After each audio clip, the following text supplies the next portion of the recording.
Lalaki arestado matapos makuhaan sang hindi lisensyadong nga armas luthang sa Barotac Viejo, Iloilo. Si Julius Bilacaol nakatutok.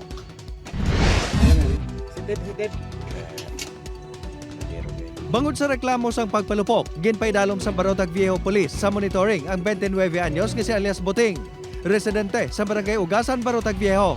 Sang napatod, ginagahupot ini sa pusil. Nag-apply para sa search warrant sa korte ang kapulisan. Kay inasangaga, ini ang gin-service sa balay sang subject.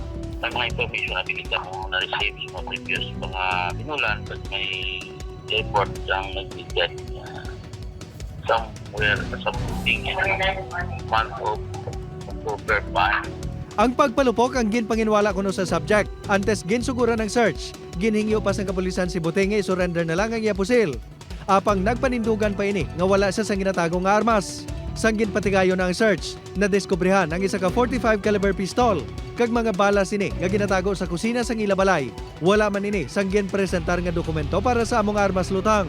Kung may na-recover na ito niya police sulod sa slingbag, ang slingbag na sulod sa kaldero, sulod sa niya panimalay. Detain subong sa Barotac Viejo MPS Buting kag nagapangtubang sang reklamo nga paglapas sa Comprehensive Firearms and Ammunition Regulation Act. Upod kay Hans Desierto, Julius Bilacaol. 1. Western Visayas.